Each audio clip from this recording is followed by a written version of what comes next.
It's me, Vicki Marie. Good morning, good afternoon, or good evening, wherever you are in this crazy world. So in this video, we're going to look at more testimony from the Madeleine McCann. Sorry, let me move over to the side so you can see little Madeleine's face. That's a more important face to look at than mine. Yeah, we're in the stalking trial of Julia Wandelt and Karen Spragg. You know, these sort of, how do I describe these women? Anyway, they're sort of deluded Julia Wandelt, who sadly does seem to have terrible mental health issues, and it, of course, stalked the McCann family, including the two twins, including Madeleine's siblings, Sean and Amelie, and Karen Spragg, who for some reason only known to herself, or a 60-odd-year-old woman, decided to help her in that. They even turned up at the McCann's house, accused Gerry of being a Freemason. Julia referred to Kate as mum. Just awful things that they did that day when they turned up at Kate's house, and Kate was there alone, and it was night time, and Julia called mum. It just must have been awful. Anyway, awful. And Karen apparently is the more aggressive one, you know, the older woman who should know better. She's apparently more aggressive than Julia.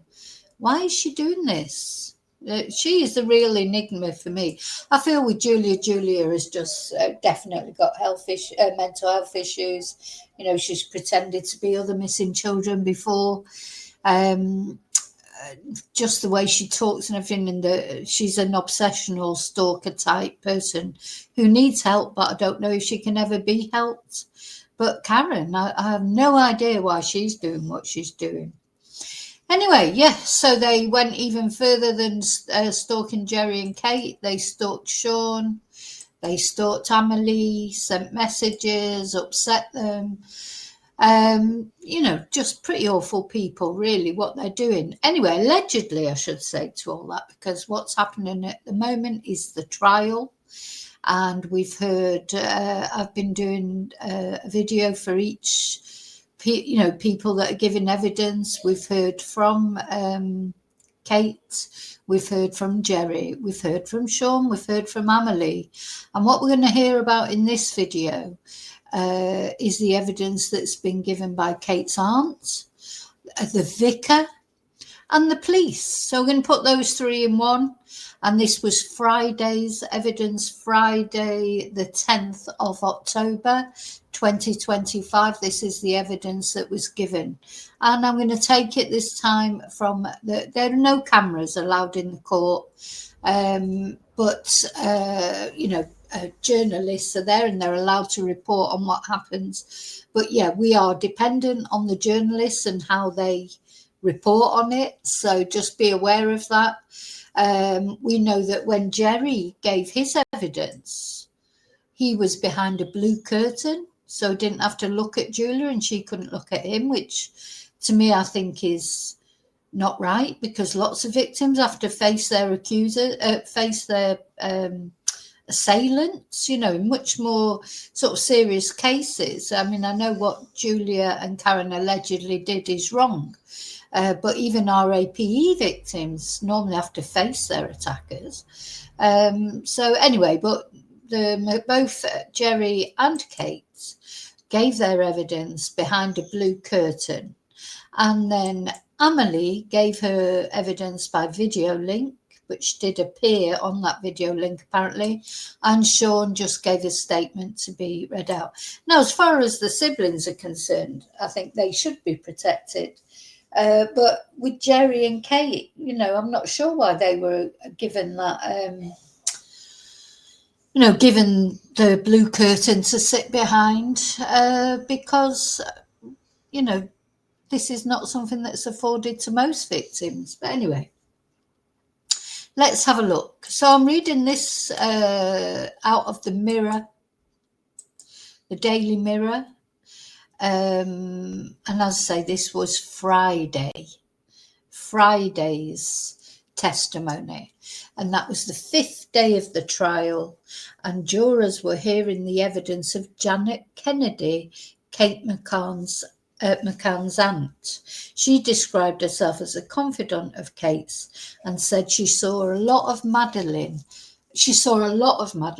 before her disappearance.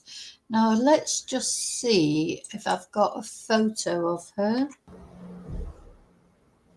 This is Kate's auntie, great auntie, I believe, Janet Kennedy. So let's see what she had to say. So apparently she was approached by Julia Wandelt at a vigil held to mark the anniversary of Maddie's disappearance. The event was organised by Janet and held at the Baptist Church, and it took place on May the 3rd last year. She said, "I prefer to call it a gathering rather than a vigil. I was there early getting stuff prepared. I always put up laminated posters and photos of Madeleine. And we have a lantern we light to remind us and pray for Madeleine's safe return. It's to remember not just Madeleine, but all of the missing children." That's nice. Kate and Gerry were not there, unusually. I think they had organised a break for themselves as a family, Janet told Court 2 at Leicester Crown Court. At the end of the service, Simon, the minister, said there was someone who wanted to speak to a family member, and the person was Julia. Oh my God, it gives me the creeps, it really does.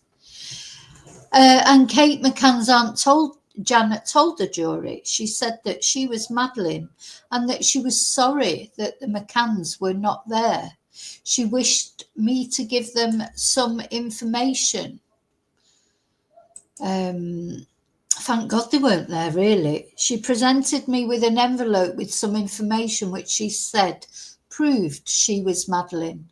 I was rather stunned by her approach. I looked at her and thought, she isn't Madeleine. There was no way she was Madeleine at all. Janet said I wanted to be calm and polite, so I took the envelope and thanked her. I think one's recognition of someone is something that is intuitive. You just know the person. It was 17 years on, but the essential person that Madeleine is or was not there. Even though she was nearly 4 when she was abducted, 17 years later, the essential person would still be recognisable, even though the years have moved on. As Janet gives her evidence, she's wearing a green and yellow fine Madeleine wristband. She said she kept hold of the envelope that Julia handed her, but she tore it up after she began bombarding the McCanns with phone calls and emails. Shame she didn't keep it, actually, because it would have been evidence, wouldn't it? Kate's aunt Janet told the court Wandelt was the only person to ever attend a vigil claiming to be Madeleine. She's the only one to pursue it the way she has, like arriving at the house and things like that, she said. Kate is like a daughter to me. Anything that affects her affects me. We get anxious and feel for her. It's been very traumatic for us. Julia would message Kate and say she intended to turn up at Mass in Rothley. So Kate didn't feel able to come to Mass. The uncertainty it produces anxiety. How awful that Kate couldn't even go to Mass because this woman was threatening to turn up. Terrible, isn't it? Anyway, she then finished her evidence. This is a court drawing of Julia and Karen who are sat together. And now we're going to look at the testimony from Reverend Robert Gladstone, the Vicar of Rothley Parish Church. And again, I'm going to see if I've got a photo of him. So this is the Vicar, Robert Gladstone, and he is now giving evidence. It's very short. We'll hear what he had to say. So he told the court he has known the McCann family since Madeleine went missing in May 2007. And he said he met Wandelt at a vigil last year to mark the anniversary of the disappearance. The vicar told the court that he spoke to Julia. She said she was Madeleine, he said. She said her real parents were in fact Kate and Gerry McCann. Pretty instantly, from what I know of Gerry and Kate and seeing Sean and Amelie grow up over the years, her physique bore no resemblance to the McCann family. I could see no way she was related. And that is, he then leaves the witness box. So he didn't give much evidence, but that's what he did give. He'd met Julia before, the year before, and as far as he's concerned, she bore no resemblance to any of the McCann family. So that's what he says. So there you go. We can only, thing is, he knows. Then we start hearing from Operation Grange, and we're hearing from Detective Constable Mark Draycott, who was part of Scotland Yard's £13 million probe into the Madeleine case. He was an officer on Operation Grange, which was launched in 2011 until March. And DC Draycott told jurors Operation Grange was set up to try to discover what happened to Madeleine McCann. It is like, it's a big thing, isn't it? When you think of the children that go missing, why does this case get so much more attention? Let's see if I can find a photo of him. This is him. So yeah, he said that Operation Grange was set up to try to discover what happened to this girl, Madeleine McCann. The detective has told jurors he received a call from Julia in June 2022 claiming to be Madeleine. She then sent an email including 8 reasons why I could be Maddie and photos of herself, the court heard. DC Draycott said in 2022 there were only 4 detectives on Operation Grange. He described the team as very small. The court heard he wrote a police report after speaking with Julia, stating this girl is not Madeleine McCann.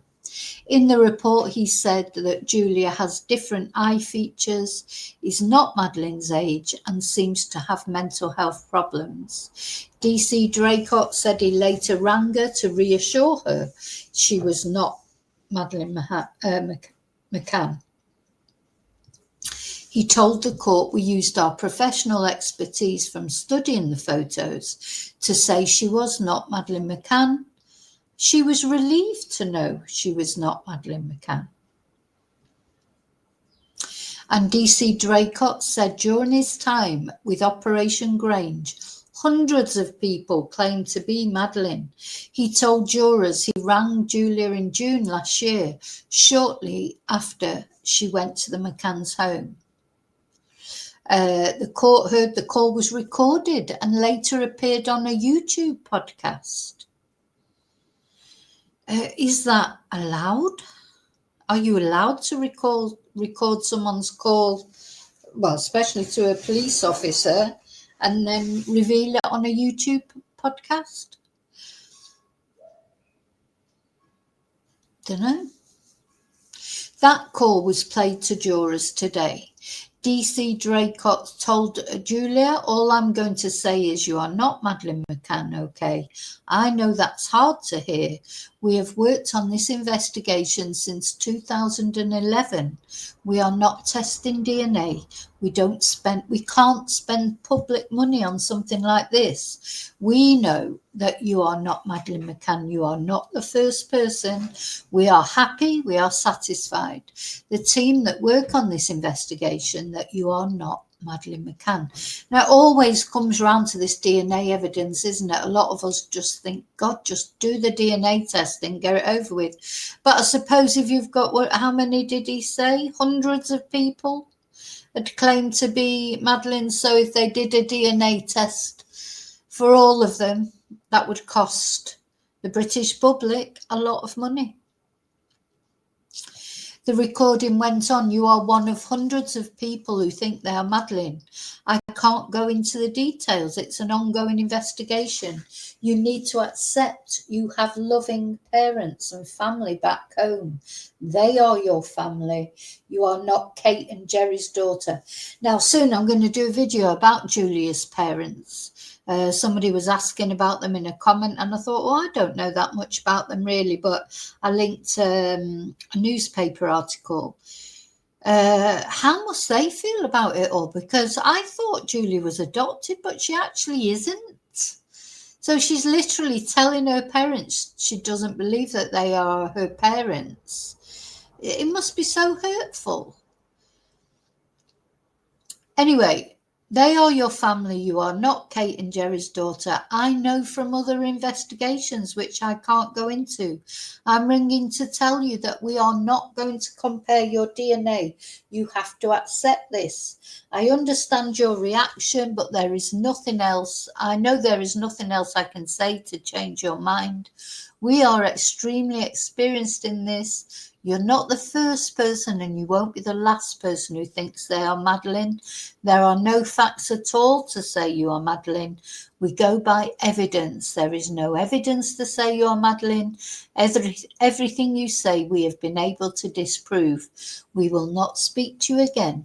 If you ring the British police or go to Leicester again, any contact will come back to us, to Operation Grange. If you go to Leicester again, there is an offence called harassment. You could be arrested. I mean, she has been warned, Julie, but that's why it's so terrible of these other people to encourage her. Because Karen Spragg, a lady in the 60s who should know better, has encouraged Julia. And this has resulted in both their arrests, and the podcasters that have pandered to Julia.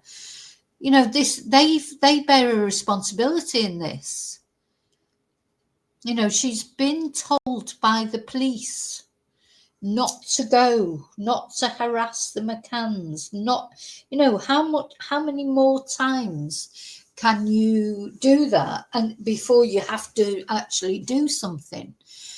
Stalkers are terrifying. I can't say that enough. Unless you've ever been stalked, you don't understand how it feels to be stalked. It's a horrible, horrible thing for anyone to have to put up with. And asked about the call, DC Draycott said, I was told to tell her in no uncertain terms she was not Madeleine McCann and would not be testing her DNA. Then the court was adjourned just for lunch, and he was cross-examined. Oh, gosh, who's barrister? Julia Wandelt's barrister comes out the woodwork because, the defence has been practically non-existent in this case. Asked in detail about what inquiries were made to rule Julia out as being Madeleine, the officer said, we were satisfied Julia was not Madeleine McCann. It was very evident from the photo she sent in and the information that she said that she was not Madeleine McCann. And I agree 100%. DC DC added that he felt Julia had been exploited by others. 100%. 100%. Julia has been exploited by other people that should know better. 100%. Okay, so who was next?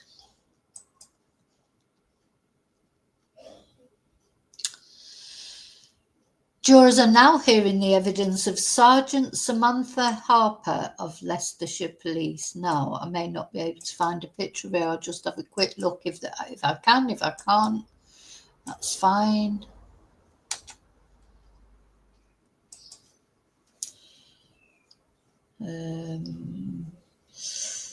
Yeah, there's a few. Yeah, I wouldn't be confident that I was using the right picture. There's a few sort of Samantha Harpers, so I have to do without a photo for this one.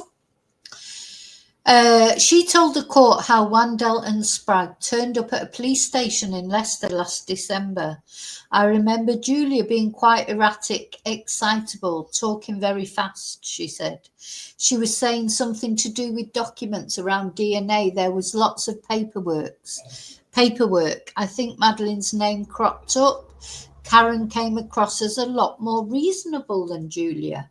Because, yeah, Karen hasn't got these mental health issues, but so why is she doing it? Oh, my God, that was it. Oh, so we're left hanging. It's like EastEnders, isn't it? Like, I can't do the theme tune, but yeah, she's just virtually got started and it's finished. And she'll be back on Monday, I presume, to continue. Either she'll be back continuing her evidence, or if that is all she's got to offer, no, she's finished doing it. Yeah. So the trial will resume on Monday. Don't know who the next